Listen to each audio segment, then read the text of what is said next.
Bienvenue dans Coup d'éclat, le podcast d'Atelier Nubio. Je suis Claire, cofondatrice d'Atelier Nubio et votre hôte sur ce podcast de beauté holistique. Atelier Nubio, c'est le projet qui me fait vibrer depuis 2014. Il est né de ma conviction première, la beauté se nourrit de l'intérieur. La beauté holistique est un voyage merveilleux. Ma mission sur Terre est de vous donner envie d'y embarquer. Avec ce podcast Coup d'éclat, on veut nourrir votre peau, votre imaginaire, votre curiosité, votre joie. On veut vous donner envie d'explorer votre propre chemin, d'être autonome, d'être l'aventurière bienveillante de votre beauté et vitalité à travers les saisons et les âges. Aujourd'hui, je suis ravie d'inviter Noline Cerda, journaliste et podcasteuse, à l'occasion d'un épisode croisé. Noline m'interviewe sur son podcast Parlons B et me confie son coup d'éclat que vous allez écouter maintenant. Noline a toujours été complexée par sa voix jusqu'à ce qu'elle décide de prendre des cours de chant il y a 8 ans. Elle apprend avec son professeur à poser sa voix et à se l'approprier. Cette étape fondamentale autorise Noline à faire son coup d'éclat, devenir journaliste indépendante et faire de sa voix son outil de travail et d'épanouissement personnel. Bonjour Noline. Bonjour Claire. C'est un des premiers podcasts où tu es invitée, oui, c'est ça ? Oui, le premier où je suis toute seule. Donc là, tout d'un coup, j'ai peur, en fait. Tu as fait déjà des podcasts choraux avec plusieurs personnes ? Oui, ouais, mais pour parler d'une thématique mais de se concentrer sur moi, en l'occurrence, c'est un autre exercice et je comprends mes invités quand ils me disent qu'ils sont stressés. Là, en plus, c'est ton coup d'éclat, donc on va rentrer quand même dans ton intimité cérébrale. Donc, Noline, tu vas nous raconter aujourd'hui comment tu as manifesté cette nouvelle vie de journaliste indépendante et podcasteuse, et aussi une nouvelle étape de devenir peut-être actrice, ou en tout cas faire quelque chose avec la voix. Faire quelque chose avec la voix, parce que je ne sais pas si je pourrais dire que j'aspire à être actrice. Le doublage me plairait davantage que l'idée d'être actrice. Mais oui, avant de parler de ça, c'est vrai que je suis journaliste. J'ai toujours été journaliste en rédaction, mais avec toujours cette petite voix qui me disait que je serais mieux en étant indépendante. Non pas que j'ai un problème avec l'autorité ou la hiérarchie, je ne crois pas, mais peut-être un peu quand même, d'une certaine manière, dans le sens où voir comment le management, j'y suis très sensible parce que je suis quelqu'un de très sensible, mais c'est vrai que très rapidement, je peux voir là où ça pêche, en fait, dans ce processus qu'est le management. Et parfois, je le vis pas très bien. Et je suis devenue indépendante il y a 3 ans, bientôt. Non, 3 ans même pile, parce que c'était vraiment à la sortie du Covid. Et ça a été un moment un peu imposé, parce que c'est à ce moment-là que j'ai perdu mon emploi. Mais je crois que c'est la meilleure chose qui me soit arrivée. Donc c'était une petite voix qui te disait peut-être un jour, et puis c'est devenu une très grosse voix, et même... Ouais, l'univers m'a pas laissé le choix. À un moment donné, ils se sont dit, bon, là, il faut qu'on lui donne un gros coup de pouce. Donc, un coup de pouce qui était d'ordre perdre son job, qui est quand même pas très agréable. Mais à l'évidence, j'avais visiblement besoin de ça pour oser vraiment me lancer. Et à partir de là, ça a été vraiment l'autoroute de faire plein de choses. Et parce que je suis quelqu'un qui a besoin de faire énormément de choses. Et des choses qui peuvent paraître très différentes pour les autres. Pour moi, tout a un sens et tout est relié. Tu m'as dit que tu te l'autorisais pas vraiment, en fait. C'est vrai, journaliste indépendante, c'est vrai que c'est un peu un saut dans le vide quand on a connu... En même temps, c'est confortable, la routine de la rédaction. J'imagine peut-être un ou une journaliste en chef qui va un peu donner un guide ou les guidelines pour faire du franglais. Là, donc, tu t'autorises. Comment est-ce que tu t'es autorisée ? Je me suis vraiment autorisée toute seule. Je pense que j'avais commencé déjà un peu à avoir des soubresauts d'indépendance pendant que j'étais en rédaction, parce que quand j'ai beaucoup changé de rédaction, je crois que c'est une vraie chance d'avoir pu toucher à différents titres qui ont des voix différentes. Mais en changeant entre 2 rédactions, j'ai voulu créer mon petit média à moi. En fait, en passant du digital où j'ai commencé à la presse papier, je me suis dit, ah non, je ne veux pas perdre la main sur le digital. Et donc, j'avais créé mon webzine qui s'appelle toujours, mais il n'est plus alimenté, Marcel. Et donc, j'ai créé mon petit média où j'écrivais toute seule, que j'ai relancé pendant le Covid, où là, pas mal de journalistes sont venus me demander est-ce que je peux écrire chez Marcel, parce que le Covid fait que le métier qui était déjà compliqué, c'était encore plus compliqué, et donc certaines avaient perdu leurs emplois elles aussi, et du coup elles avaient envie de garder cette écriture, et donc étaient venues dans Marcel. Donc j'avais quand même gardé ce besoin j'avais commencé à amorcer ce besoin d'indépendance, donc je me l'étais autorisé moi-même. Ouais. Et le fait de perdre ce travail, là je me suis dit j'ai pas le choix, et en réalité j'ai pas eu si peur que ça. Peut-être parce que j'ai pas pu avoir le temps de me poser des questions, parce qu'il fallait que je bosse, il fallait que je puisse payer mes factures de manière aussi bête que ça. Et là, je me suis autorisée à faire mon podcast. Là où, typiquement, le podcast, j'y songeais depuis quelques temps, mais j'étais complexée par ma voix pendant très longtemps. Donc là, ça nécessitait quand même de prendre sur moi. Et en fait, c'était vraiment une évidence, quoi, de faire mon podcast. C'est marrant que tu sois complexée par ta voix, parce que finalement, aujourd'hui, tu veux en faire quelque chose. Ouais. Comment ça s'est passé, ce renversement ? Accepter ma voix, ça s'est passé, je pense, après une séparation. J'étais en relation pendant très très longtemps avec quelqu'un, pendant 10 ans. Cette relation était particulière. On était jeunes, et je pense que je me connaissais pas bien. Je m'étais pas autorisée à me connaître aussi. Et en fait, j'ai commencé, avant même qu'on se sépare, en fait, j'ai commencé à prendre des cours de chant. Là où moi, j'étais terrorisée à l'idée de chanter, même devant mes copines. Mais j'avais pris ces cours de chant pour apprendre à poser ma voix, pour faire en sorte qu'on se moque plus trop de ma voix, parce que j'avais une voix qui était beaucoup plus aiguë à l'époque, et c'était souvent sujet à moquerie parfois. Et donc j'ai commencé par là, en prenant des cours de chant, et petit à petit c'est devenu un plaisir pour moi. Et le podcast, en fait, j'ai eu c'était un gros step au-dessus. Et ce qui était ma faiblesse, à mon sens, à l'époque, est devenu, je crois, ma petite force, parce que c'est vrai que les gens qui écoutent mon podcast, parfois me parlent plus de ma voix que de mes sujets. Alors, c'est pas le but, mais ce que je veux dire, c'est que je pensais pas que ça allait autant changer. Parce qu'au début, les cours de chant, c'était dans cette idée aussi de te réapproprier ta voix, ou de mieux chanter, et c'est une relation avec... C'était vraiment de me réapproprier ma voix et d'apprendre à la poser, parce que j'ai très vite compris aussi que la voix, et ça c'est devenu une obsession, la voix chez moi, mais la voix c'est aussi le reflet de toutes tes émotions, de plein de choses parfois pas réglées, et ce qui explique pourquoi il y a des voix qui sont extrêmement haut perchées. Et le fait de poser sa voix, c'est aussi trouver une certaine stabilité, des fondations. Enfin, on a fait un peu des respirations avant de commencer cet épisode, et c'est ça, c'est vraiment s'ancrer, quoi. Et quand tu apprends à poser ta voix, c'est aussi apprendre à t'ancrer toi. Mais c'est vrai que j'ai entendu que les voix graves, notamment à la radio, donnent plus confiance que les voix aiguës. Ça, c'est quelque chose que tu as un peu exploré. Tu as choisi un peu la tonalité de ta voix. Enfin, tu pourrais nous expliquer ce travail que tu as fait sur ta voix. Je trouve ça extrêmement passionnant. Je ne l'ai pas choisi. En fait, je ne m'en rends pas vraiment compte. C'est plutôt mes proches qui m'en parlent, et notamment une ancienne consoeur qui est devenue une très bonne amie, qui est très portée sur maintenant tout ce qui est la spiritualité.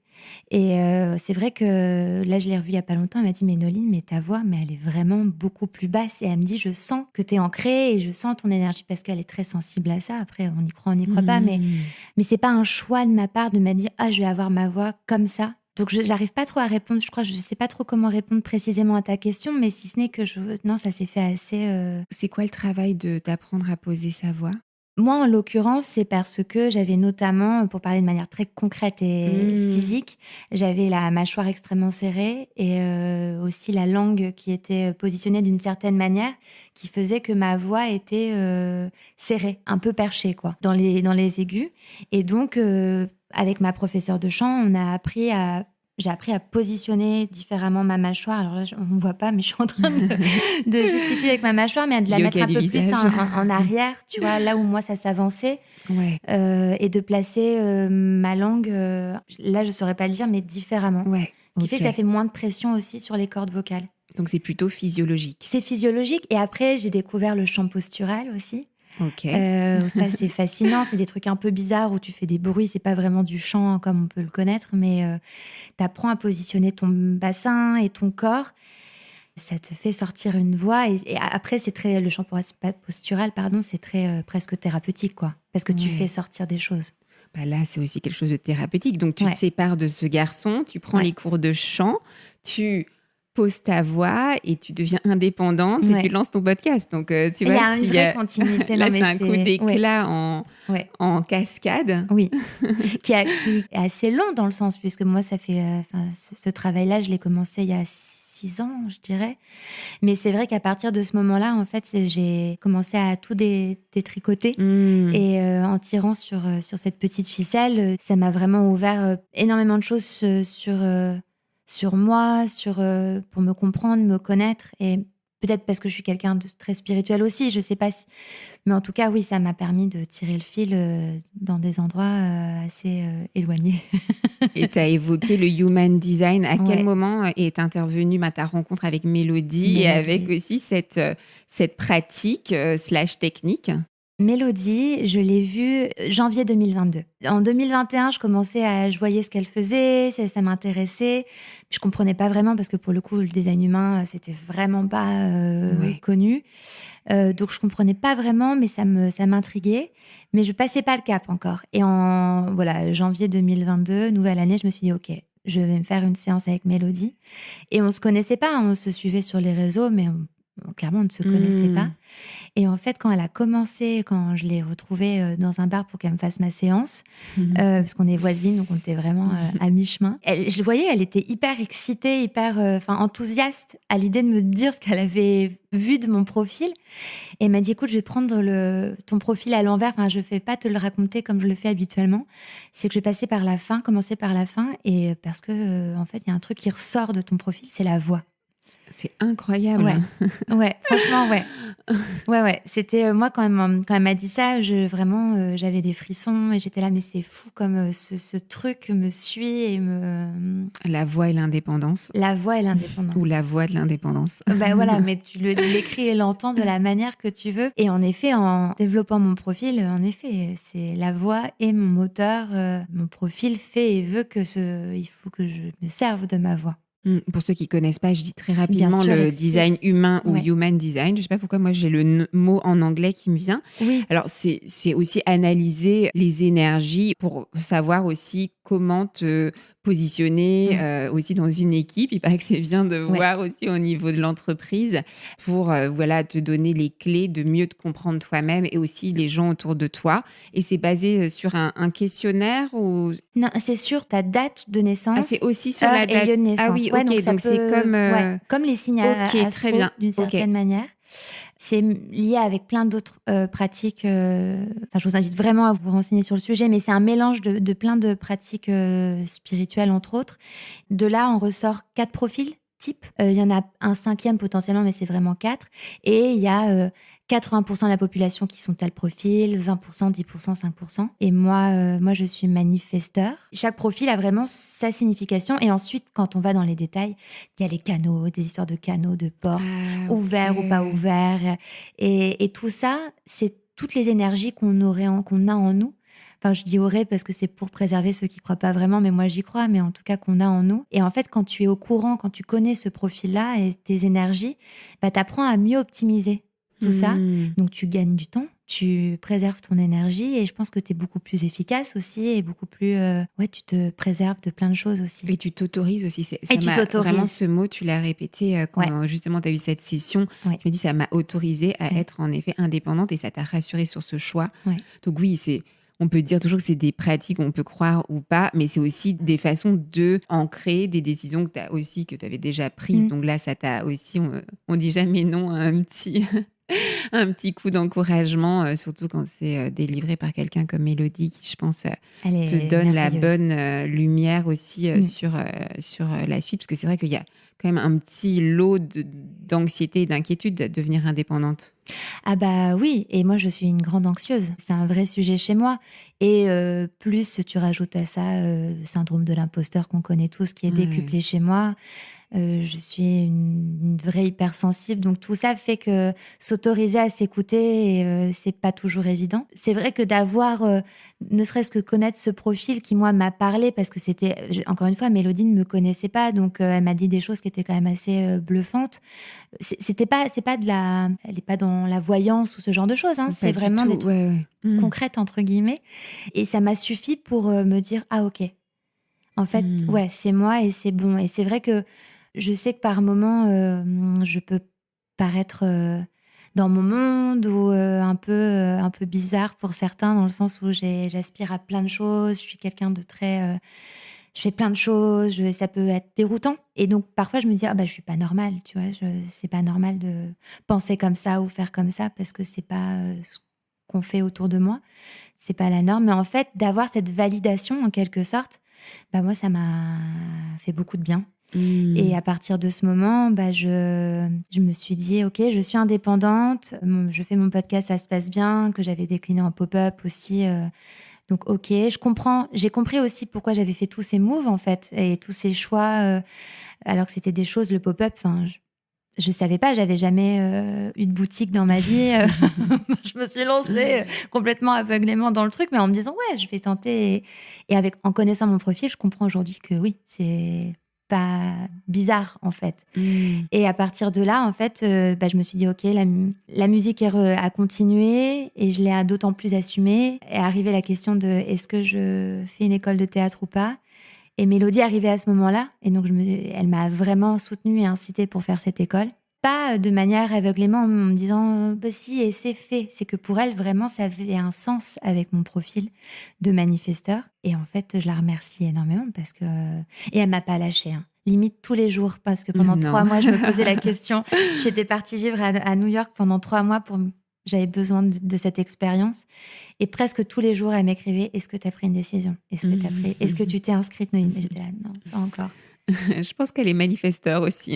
Elle n'est pas manifesteur, Générateur, mais je ne sais plus précisément, mais sa fille est manifesteur. Donc, je pense qu'elle me comprend très bien. Et ce qui fait on est devenus très amis aussi par là, parce qu'elle a une écoute incroyable. Mais grâce à elle, clairement, donc, tu reviens à New York et tu t'inscris au cours Florence, c'est ça? J'ai osé ce step-là.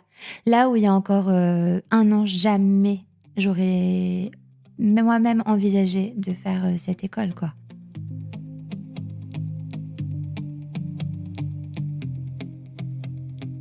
Nous sommes à la moitié de l'épisode. C'est le moment de s'ancrer, d'inspirer et d'expirer profondément avant d'accueillir la suite du coup d'éclat de Noline. Le produit de l'été favori de Noline, c'est la cure d'ampoules de plantes on veut des jolies gambettes. Formulée à partir des plantes les plus puissantes de la pharmacopée française, comme la vigne rouge, le marron d'Inde, le cassis et l'amamélis, ce complément naturel et exquis active la circulation sanguine et soulage immédiatement la sensation de jambes lourdes. À suivre en cure de 20 jours, à renouveler comme souhaité. Cette cure est à commander sur ateliernubio.fr ou à notre atelier boutique 4 rue Paul Bert dans le 11e arrondissement à Paris. Et là, tu peux nous dire, 3 ans après avoir eu cette grosse voix qui t'a un peu sommé de prendre ton nouvelle étape d'indépendante, comment tu te sens et quelle différence tu vois avec ta vie d'avant? Ah, mais c'est le jour et la nuit. Évidemment, il y a des moments difficiles, surtout quand au début on est pigiste. Le métier de journaliste va pas forcément très bien. On était très nombreuses à s'être retrouvées pigistes, donc le travail était beaucoup plus rare. On est beaucoup moins bien payé. Enfin, je veux dire, c'est clairement pas, c'était pas facile tous les jours, mais j'avais cette confiance qui d'un seul coup m'a animée, où je me suis dit oui, c'est pas facile, mais j'étais convaincue qu'il y allait quelque chose qui allait se débloquer et que ça allait aller. En fait, j'ai pas eu peur du tout. Là où quand j'étais en rédaction, j'étais vraiment pas bien. Je pense qu'à un moment donné, j'ai frôlé le burn-out, où vraiment j'étais très très très très malheureuse. C'est pas du tout le cas actuellement. Donc, tu es toujours anxieuse, mais heureuse. Ouais. Et même mon anxiété, je dirais que ça se manifeste différemment et c'est pour des choses différentes. Mais et aussi, là, je parle de manière plus sereine parce que j'ai cette chance aujourd'hui. Je suis toujours à mon compte et pigiste, mais je m'occupe de 2 rubriques d'un gros magazine. Ouais. Et donc, j'ai quand même une stabilité financière parce que j'ai ces piges régulières qui tombent tous les mois. Ce qui n'est pas le cas quand tu es vraiment pigiste indépendante où ça fluctue d'un mois à un autre. Ouais. Et là, c'est beaucoup plus difficile, mais c'est faisable. Tu dirais que tu as trouvé ton équilibre ou dans quelques mois, il y aura un nouveau coup d'éclat? Écoute, je pense qu'on n'est pas à l'abri d'un nouveau coup d'éclat quand même. Oui, mais il n'y en a pas qu'un dans la vie. Non, ça, je suis bien d'accord. Je crois que j'ai pas eu peur aussi de me lancer et de faire des choses différentes parce que je pense à ça tout de suite, mais J'ai grandi avec notamment une maman entrepreneur. Enfin, aujourd'hui, on dit entrepreneur, mais c'était pas du tout les mots qu'elle employait. Mais elle a toujours été à son compte et elle a toujours fait ce qui lui plaisait. Mais elle a fait du coup des métiers complètement différents. Mais toujours en étant sa propre patronne. Et parfois la chef de plein d'autres personnes.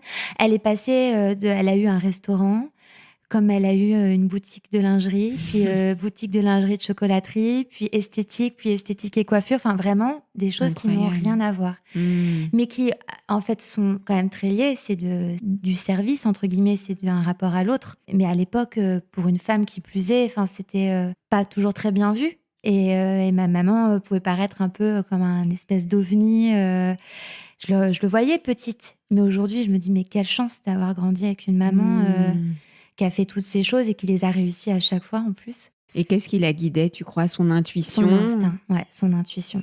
C'est un poisson comme moi. Je suis née le même jour que ma maman.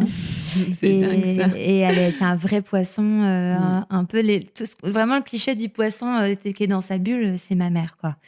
Mais c'est son instinct. Et en fait, aujourd'hui, j'écoute mon instinct depuis que je suis indépendante.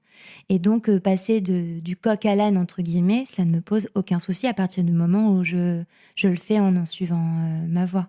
Et d'ailleurs, Mélodie m'avait dit dans mon profil qu'il fallait que je suive mon vrai... Alors, dit comme ça va être cliché. Mais c'est vraiment propre à mon profil, mais que je suive mon cœur. Parce que moi, ce qui m'anime, c'est vraiment, et là où je vais réussir, entre guillemets, ou pas trop me tromper, c'est vraiment en écoutant cette voix qui vient de mon cœur, quoi. Et c'est ce que je fais depuis 3 ans, et pour le moment, je touche du bois. Génial. Je me rends compte que j'ai pas commencé par la question du début. Tu vois, je sais pas, mais il se passe quelque chose. Il y avait une question rituelle sur coup d'éclat, la première. Tu sais, cette question de la mission du chemin de vie, la mission de vie. Est-ce que Noline, tu pourrais nous partager quelle est ta mission sur Terre? Oh là là. Ça peut être en construction, c'est pas forcément définitif. Et si on te posait la question aujourd'hui, tu dirais quoi? Qu'est-ce qui t'anime? Où ton cœur vibre le plus? Tout tourne autour de la voix. Et Mélodie me l'a confirmé et je le ressens. Moi, quand je me suis inscrite au cours Florent, c'était pour gagner en assurance, notamment parce que moi, je chante. Enfin, c'est vraiment le chant qui m'anime. Mais j'ai beaucoup de mal à oser chanter en public. C'est très violent encore pour moi. Tu chantes comment alors? En studio? Piano-voix.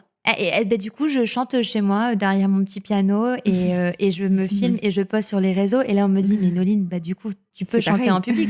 Non. Puisqu'évidemment, je suis persuadée que personne regarde et écoute. Je suis très naïve par moments. Enfin, je me convainc de certaines choses. Si tu le postes, c'est que tu veux que quelqu'un t'écoute et te regarde. Bien sûr, très certainement. Enfin, évidemment. Mais en même temps, j'ai ce rapport un peu bizarre. Je sais pas, j'assume pas encore tout ça, totalement.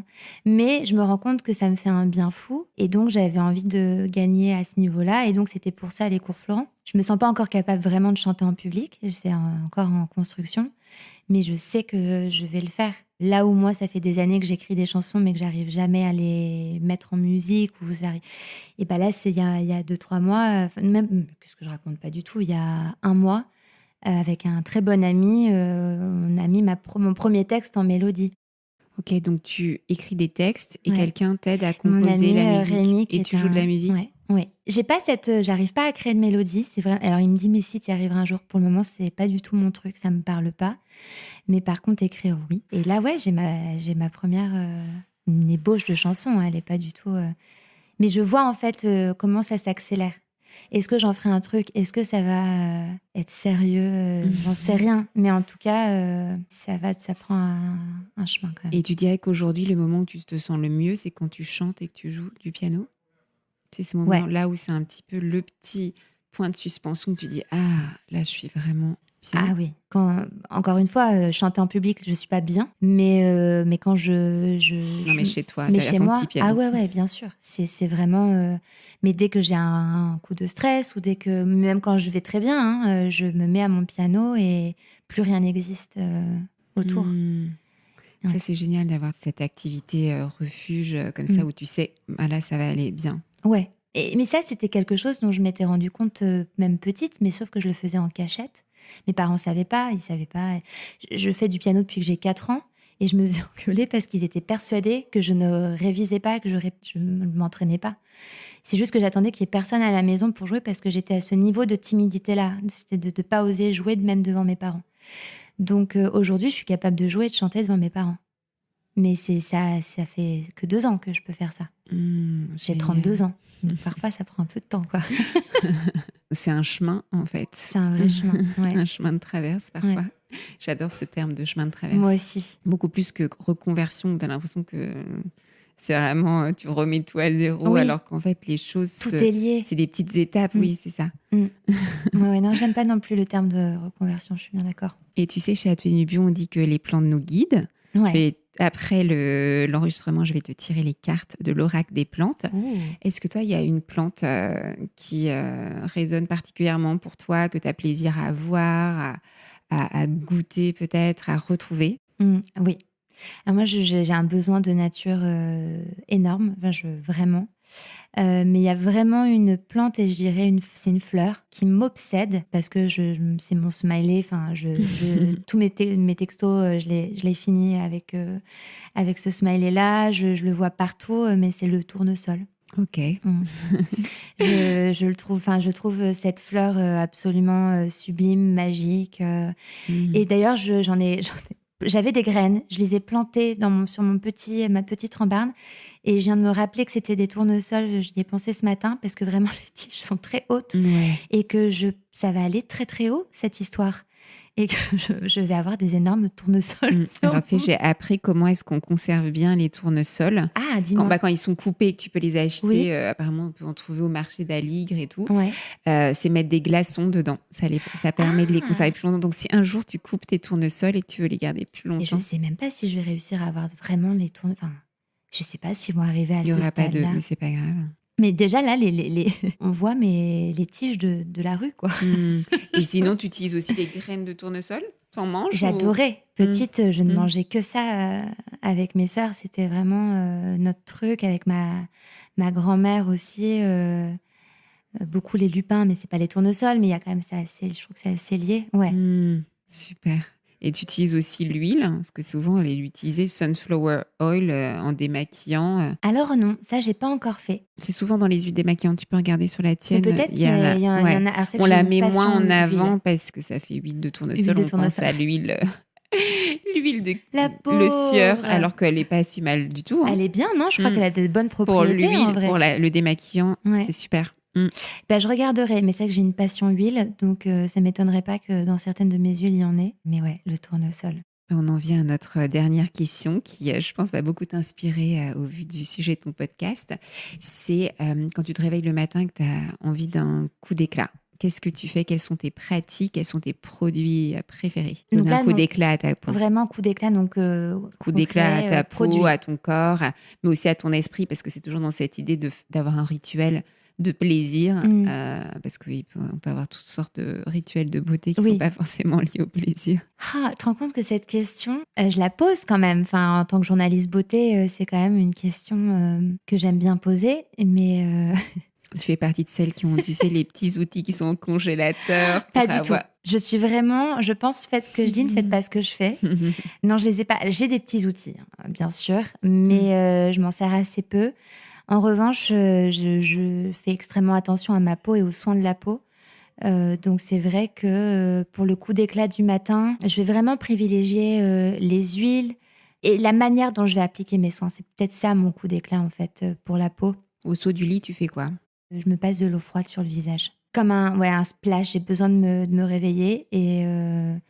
Ensuite, petit déjeuner où tu commences directement à faire quelque chose? Non, je me prépare tout de suite. Je bois de l'eau. Tu te prépares. Ouais. Douche. Okay. Douche directe. Et je me frictionne. J'aime beaucoup le brossage à sec, mais maintenant, ça peut paraître un peu cliché, mais c'est vraiment bien. Et vraiment, ce splash d'eau et les soins, ça va être vraiment la manière dont je les applique. Avec les mains, donc pas forcément les petits outils, comme tu disais, mais je fais vraiment attention à pas... le faire à la va-vite. J'essaie d'être consciente de ce que je fais. Même pour le corps, c'est-à-dire que, par exemple, j'aime pas du tout mes jambes. Enfin, c'est mon petit complexe. C'est le prochain coup d'éclat. Est-ce que tu n'aimais pas ta voix et maintenant voilà. c'est ton... j'en gagne. Hein. Avec l'âge, forcément, j'en gagne. Et quand je m'hydrate le corps tous les jours, je le fais pas en mode... J'essaie de me débarrasser de cette tâche. Je le fais vraiment. En réfléchissant, pas en réfléchissant, mais en pensant à ce que je fais.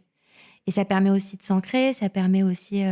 c'est une forme de méditation, en fait. Ouais. Donc ça, je dirais que c'est ça, mon coup d'éclat. Tu as des soins un peu favoris? Tu peux dropper des marques, hein. Tu sais, comme on est assez fan chez Coup d'éclat, des bonnes... En ce moment, là, on est au mois de juin. Ouais. C'était l'été hier. Il fait très chaud, un peu lourd. Là, tu utilises quand même les huiles qui sont quelque chose Un peu d'assez... moins, mais en fait, j'adore les odeurs un peu herbacées, tout ça, donc que je retrouve beaucoup dans les huiles. Alors attends, si tu veux des noms, le truc c'est que encore une fois, en tant que journaliste beauté, je suis cernée par les marques, etc. Mais j'ai eu des coups de cœur. Celle que j'adore utiliser, mais ça va être plus corps que visage, là, ce que je vais te citer, c'est Refill Nature. J'arrive jamais à le prononcer. Refill Naturals en anglais, mais c'est une marque française. Et je ne sais pas si tu connais, c'est des Non, huiles, je connais pas. c'est des huiles pour le corps qui sont absolument divines. Ok. Les odeurs sont incroyables. Les noms, j'adore. J'en perds mon langage. Et ça, c'est un vrai bonheur. Le matin, de se passer ça sur la peau, c'est un vrai bonheur. Visage, actuellement, j'ai une routine parce que j'ai été amenée à visiter, à revoir ce spa qui s'est renouvelé et qui est une marque qui n'est pas récente, mais la routine me convient très bien. C'est Algotherm, qui est vraiment axé sur l'hydratation. Et là, en ce moment, j'ai ça et je trouve que ça a vraiment fait énormément de bien à ma peau. Mais je pourrais dire aussi, j'adore paille. L'huile de paille... La petite rose j'adore. musquée. Ouais. Ça, j'adore. Génial. Et après, toi, tu files directement à tes occupations ou une fois que tu as mis tes petits soins, Allez, pas de petit déjeuner, pas de café, pas de thé? Thé vert? Thé vert, gain matcha, ou je varie en fonction de mes envies du moment, mais relativement, plutôt thé vert. Et alors dans mes thés en ce moment, j'ajoute beaucoup, ou je me fais des lattés. Je me fais de plus en plus de lattés, mais j'ajoute pas mal de poudres. Des poudres adaptogènes ou ce genre de choses. Et en ce moment, j'aime beaucoup celle à la rose. Les poudres de rose. Ça ouvre le cœur. Carrément. C'est une de tes plantes aussi. Ouais. Peut-être que Non, on ne l'a pas dans l'oracle des plantes. Écoute. On verra ce qu'on va tirer, mais du coup, je suis hyper curieuse. Il y a pas mal de fleurs quand même. Merci beaucoup, Merci Noline, beaucoup, pour cet épisode de Coup d'éclat. Merci, à bientôt. J'espère que cet épisode avec Noline vous a plu et vous a donné envie d'écouter votre voix, de la poser et l'apprécier. Mon podcast Coup d'éclat bénéficie de vos notes et commentaires. Partagez votre commentaire sur Apple Podcast et je vous offre mon livre « Mes routines du matin ». Envoyez-moi simplement la capture d'écran de votre commentaire par email à claire@ateliernubio.fr. Bonus, soufflez-moi des mots doux et des noms d'invités en même temps. Merci, j'ai hâte de vous lire.